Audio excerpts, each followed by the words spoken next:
I'm gonna put a dent in the universe. I'd like to introduce you to the iPod.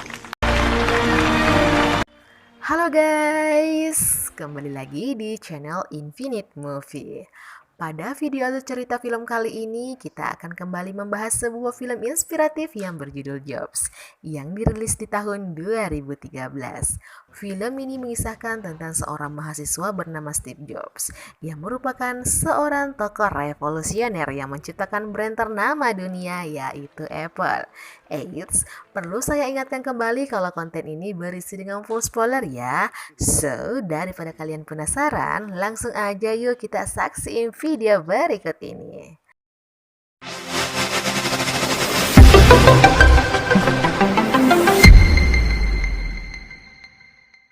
Di awal film, kita akan diperlihatkan sosok seorang mahasiswa bernama Steve Jobs yang saat ini sedang berkuliah di Universitas Reed College pada tahun 1974.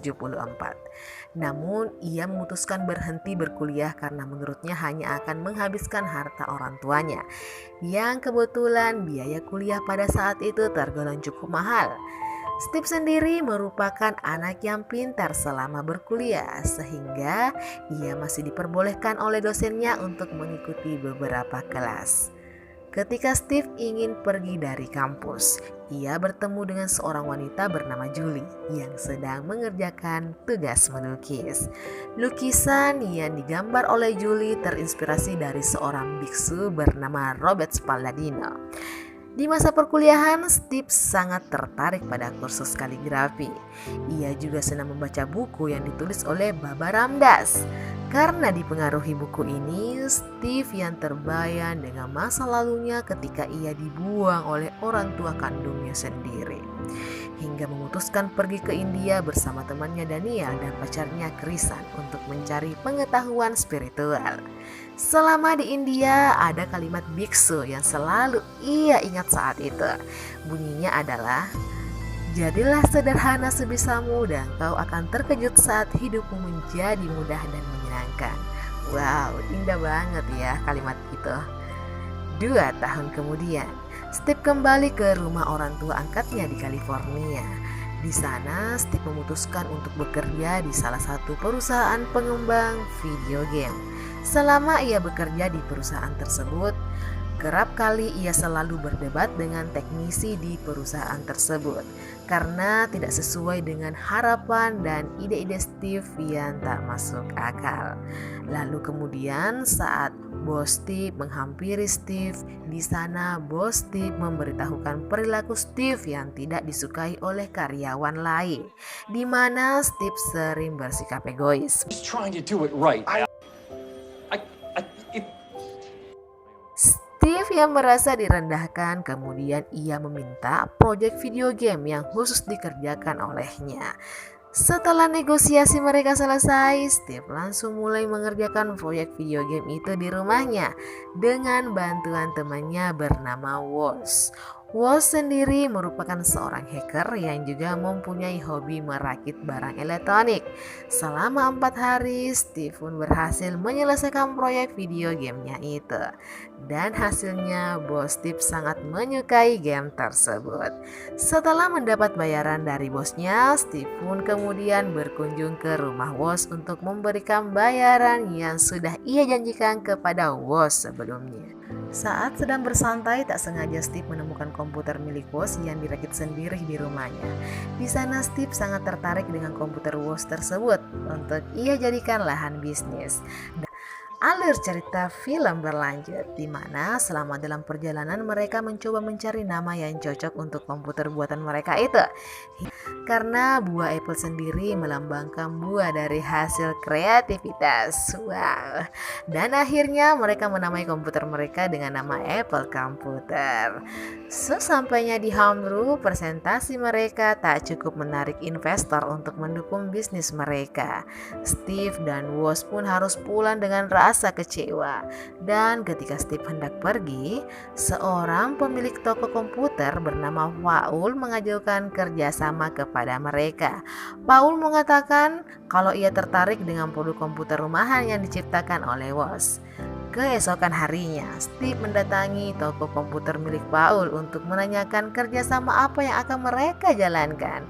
Lalu kemudian Steve melakukan negosiasi dengan Paul hingga akhirnya mencapai kesepakatan kerjasama, yang mana Steve berhasil mendapatkan pesanan sebanyak 50 unit komputer dengan harga per unitnya mencapai $500 dengan waktu pengerjaan selama 60 hari. Untuk mempermudah produksinya, Steve mengubah garasi ayahnya menjadi sebuah kantor, sekaligus merekrut beberapa orang teknisi seperti Bill, Chris, dan Daniel. Singkat waktu, proyek komputer Apple satu yang mereka kerjakan pun selesai. Ketika diantarkan ke toko Paul, di sana Paul terheran karena yang ia terima hanya berupa board komputer. Dengan kata lain, tidak sesuai dengan kesepakatan awal, yaitu komputer yang lengkap dengan keyboard dan monitornya. Lalu kemudian Steve meyakinkan Paul untuk menjual spare parts komputer secara terpisah, dan hal itu akan jauh lebih menguntungkan. Pada akhirnya Paul pun setuju dengan ide dari Steve tersebut. Setelah itu, Steve dan timnya fokus untuk mengerjakan komputer Apple versi kedua, di mana Steve berencana untuk menambahkan power supply dan kipas angin yang tidak berisik ke dalam casing CPU komputer. Oleh karena itu, Steve kembali mendatangkan seorang teknisi bernama Holt untuk mendesain ulang tata letak CPU agar muat dimasuki power supply dan kipas angin. Lalu kemudian Steve mencari investor untuk membantu mendanai komputer Apple generasi keduanya itu. Namun, tak seorang pun yang berminat dengan proyek yang mereka tawarkan. Sampai pada suatu saat, seorang investor bernama Mike Markula mendatangi tempat Steve untuk melihat produk komputer rumahan ciptaan mereka. Pada awalnya, Mike ragu untuk berinvestasi karena tempat produksi komputer Apple milik Steve terlihat belum cukup memadai. Namun, karena Steve jago melobi, pada akhirnya Mike pun bersedia untuk menjadi investor mereka. Wah, pintar banget nih si Steve. Mike kemudian memberikan bantuan dana sebesar $300.000 untuk Apple generasi kedua. Kemudian beberapa tahun Apple sudah berkembang menjadi perusahaan komputer baru yang sedang melakukan sebuah pameran komputer tahunan di San Francisco. Di sana Steve memperkenalkan komputer Apple generasi kedua ke publik, dan hasilnya pun terbilang cukup sukses dan mendapat antusias yang tinggi dari para pengunjung di sana. Penjualan Apple generasi kedua laku keras di mana-mana. Dan setelah 3 tahun sukses dengan Apple generasi kedua, kini perusahaan-perusahaan Apple sudah mempunyai gedung perusahaan sendiri. Selain itu, adanya restrukturisasi perusahaan menambah maju perusahaan tersebut, di mana Steve Jobs menjabat sebagai CEO dan sebagai pemegang saham terbesar. Di dalamnya mereka memiliki anggota direksi yang mana terdiri dari anggota dewan yang dipimpin oleh Arthur. Anggota direksi sendiri mempunyai tugas untuk mengawasi Steve dan berbagai pengeluaran dan pemasukan perusahaan. Namun sayang, kesuksesan Steve di Apple malah membuat Steve menjadi berubah. Ia bahkan tidak lagi menyapa atau sekedar mengobrol dengan teman-temannya yang dulu merintis Apple dari awal. Kesuksesan Steve ini juga sempat dibuat pusing oleh kedatangan kekasihnya bernama Christian Brennan, di mana Steve tidak mau bertanggung jawab atas kehamilan pacarnya itu, dan ia tidak mau mengakui bahwa itu adalah anaknya. Lalu kemudian Steve mengakhiri hubungan mereka dan mengusir kekasihnya keluar dari rumahnya. But it's not happening to me. Get out of my house. Now. Tak hanya itu, Steve juga menjadi sombong dan menjadi otoriter, gampang marah, serta gampang memecat karyawan yang tidak sepaham dengannya. Why are you still here? I already fired you! Perkembangan perusahaan Apple yang semakin pesat seiring dengan larisnya penjualan Apple generasi kedua yang revolusioner itu. Puncak keemasan perusahaan Apple ketika penjualan saham yang melonjak tajam, yaitu terjual sebanyak 4,6 juta lembar saham hanya dalam waktu 1 jam. Wah, hebat banget ini mah. Akan tetapi, sikap Steve yang terlalu otoriter dan oportunis tidak memberikan selembar saham apapun pada teman-temannya yang dari awal ikut merintis Apple seperti Bill, Daniel, Chris, dan Holt. Selanjutnya, Steve kembali melakukan inovasi dengan memimpin proyek yang diberi nama Lisa Komputer, di mana proyek itu menjadi awal kegagalan Steve Jobs. Para dewan komisaris menemukan pemborosan anggaran yang dilakukan oleh Steve dalam proyek Lisa Komputer. Selain itu, dewan komisaris juga menilai jika Steve sering melakukan inovasi yang tidak masuk akal yang dapat membahayakan finansial perusahaan. Berdasarkan kejadian tersebut, akhirnya dewan komisaris memutuskan untuk memberhentikan Steve sebagai pemimpin proyek Lisa Komputer. Meskipun Steve sudah tidak memimpin proyek lagi, namun ia masih memegang saham mayoritas di perusahaan tersebut. Semenjak saat itu, Steve memilih untuk menenangkan diri dan merenungkan kesalahan-kesalahan yang pernah ia lakukan, termasuk ia mau mengakui anak yang dikandung oleh kekasihnya dahulu. Selanjutnya, Steve ditelepon oleh Mike yang merupakan salah satu komisaris di perusahaan Apple. Steve diminta untuk memimpin perusahaan baru bernama Macintosh. Selanjutnya, Steve kembali bergabung bersama Apple dan ia telah berubah menjadi jauh lebih baik dari sebelumnya. Sekarang ia lebih menghargai teman dan tidak bersikap otoriter lagi. Selain itu, ia juga melakukan beberapa perubahan dengan pengembalian visi misi dari awal Apple. Kemudian, untuk membantu pengembangan produk Macintosh sekaligus menaikkan pemasarannya agar lebih sukses, Steve kemudian mengajak John Sculley untuk bergabung. John sendiri merupakan presiden Pepsi dan ia memiliki reputasi sebagai direktur pemasaran yang sukses. Namun ketika produk Macintosh diluncurkan, produk Macintosh sendiri kurang direspon oleh pasar dan hal itu membuat kerugian besar pada perusahaan Apple. Hal itu ternyata disebabkan oleh John Sculley yang secara diam-diam menaikkan harga Macintosh menjadi sangat mahal sehingga pembeli tidak tertarik lagi untuk membeli produk Macintosh tersebut. Faktor yang lain ternyata Microsoft juga meluncurkan produk komputer yang serupa pada waktu yang hampir bersamaan.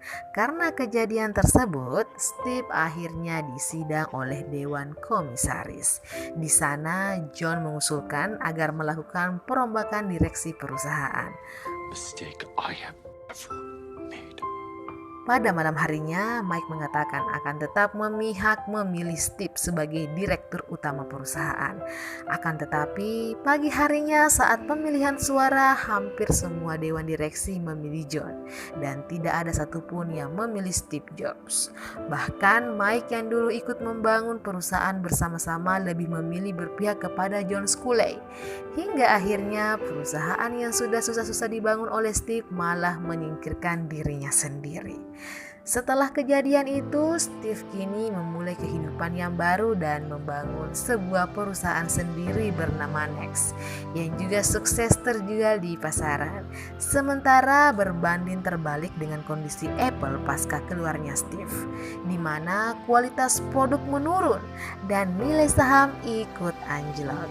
Dan akhirnya Dewan Pimpinan pun memecat John Sculley dari perusahaan Apple. Semenjak saat itu, Apple terus-menerus berganti kepemimpinan untuk mempertahankan perusahaan. Namun, tidak ada satupun yang mampu menangani perusahaan dengan baik hingga nyaris bangkrut. Melihat kondisi perusahaan sudah di ujung tombak, para dewan Apple pun meminta Steve Jobs untuk kembali memimpin Apple. Dan Steve Jobs pun kembali ke perusahaan Apple. Dan selanjutnya, untuk memperbaiki kondisi perusahaan yang berantakan, Steve memutuskan untuk mengembalikan visi dan misi Apple yang kini telah hilang. Karena dinilai tidak sehat, Steve juga melakukan perombakan semua direksi dan komisaris yang tidak mendukungnya pada saat itu, serta mendepak Mike yang saat itu lebih memilih John Sculley dari Dewan Pimpinan. Akhirnya Apple pun kembali sukses sampai sekarang. Steve merekam dialog untuk sebuah iklan pada sebuah stasiun radio, yang mana Steve Jobs mengatakan kalau Apple adalah kumpulan orang-orang yang awalnya dianggap gila oleh masyarakat, tetapi kami melihat itu adalah jenius. Mereka yang cukup gila berpikir mereka bisa mengubah dunia adalah orang yang akan melakukannya. Dan pada September 2011, Apple menjadi perusahaan paling bernilai di dunia. Jadi begitulah akhir dari film Jobs, seorang tokoh yang ingin mengubah dunia dengan hasil karyanya. Dan semoga video yang kami sajikan ini bisa menginspirasi kalian ya. Terima kasih sudah menonton alur cerita film kali ini. Untuk tetap mendukung perkembangan channel ini, jangan lupa untuk tekan tombol subscribe, like, komen, dan share sebanyak-banyaknya. Serta jangan lupa untuk tekan tanda lonceng agar kalian tidak ketinggalan dengan informasi menarik lainnya. Dan sampai jumpa di alur cerita film berikutnya.